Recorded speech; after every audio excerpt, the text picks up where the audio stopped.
Hey, we are going to be reading Chapter 6 of my Jeff the Killer love story.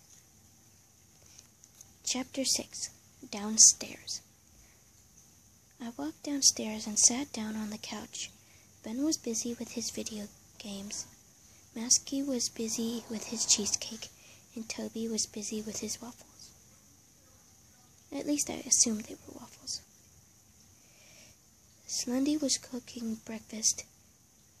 I guess Jeff was with Jack outside on a killing spree or somewhere else. I just watched Ben play for a little bit, thinking about why Jeff put a knife in my pocket. Suddenly,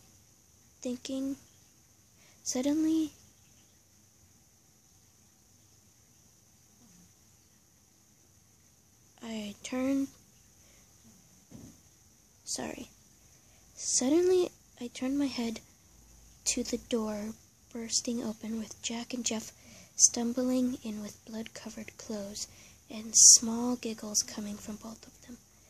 I got up and walked over to them and asked what was so funny.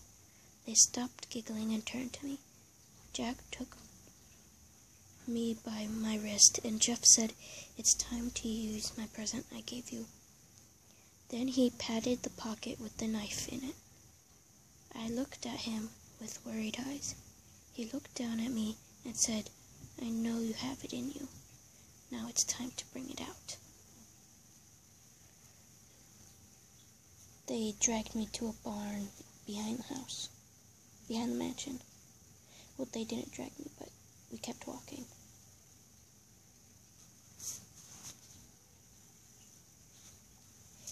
Chapter 7, The Barn. Jack opened the barn doors as Jeff had my arms in a strong grip and was stroking my hair. When I looked inside, there was a girl tied in a chair. Jeff leaned over to my ear and said, "It's time to see what you are made of." Then he gave me a small shove into the barn. Jeff and Jack closed the doors. The girl had so much fear in her eyes, it was hard to look at her. At first I wanted to not do it, but then I also wanted to do it. I walked around her to examine what the options were, and went up to her and said, "I'm not gonna hurt you, at least not yet." When I said that, I took a lock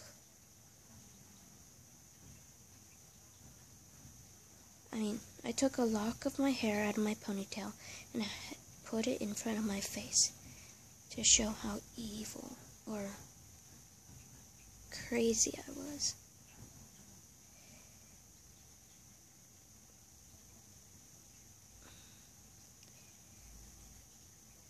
I walked back around to her face and went down on my knees and looked her in the eyes and said, "Sweet dreams." Without a warning, I jabbed my knife into the lower half of her kneecap. She started to whimper and mumble something. I removed the cloth and gave the cloth tied around her neck, around her head, around her mouth, and gave her a chance to speak. I am Amy, and I want to know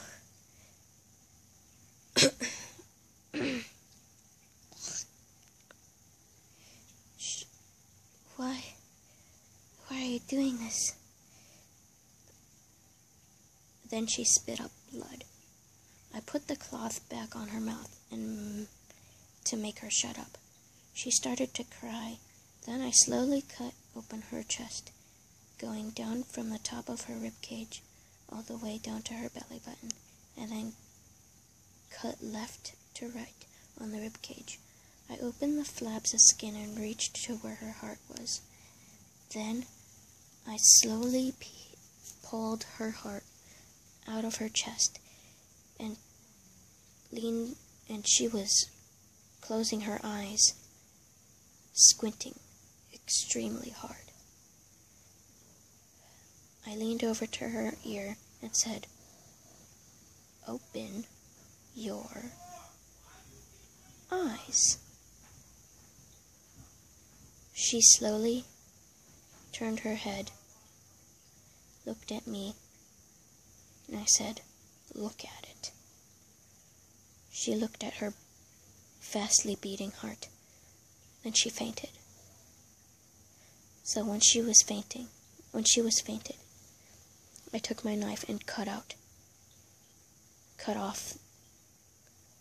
the veins from her heart to her body. Then I rose the heart up over my head, looked up at it, and squeezed the blood out of it onto my face, staining my skin and my hair and my clothes. I took the rest of her organs and grabbed the kidneys too. I took her hat off and put them all in the hat. I walked back to the barn doors and opened them. Jeff and Jack looked at me surprised.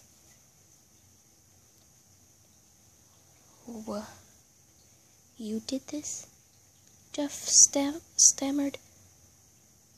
I looked at him with furious eyes.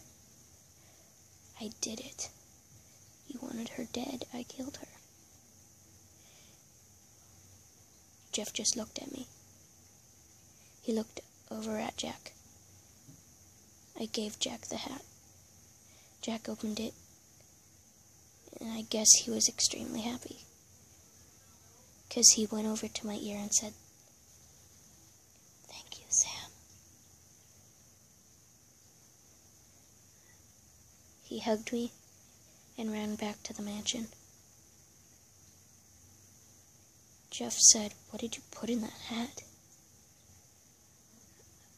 I stepped to the side to let Jeff see what I did to that girl.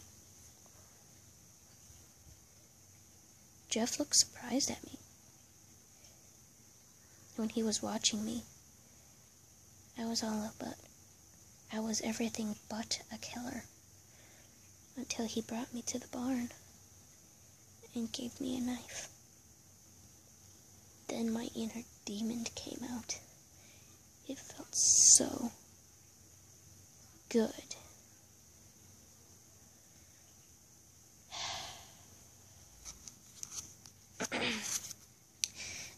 Okay, so guys, that was chapter 6 and 7.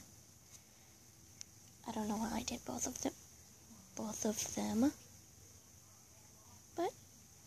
it felt fun. Remember, he is always watching without no eyes. Without any eyes, he's still watching. Bye.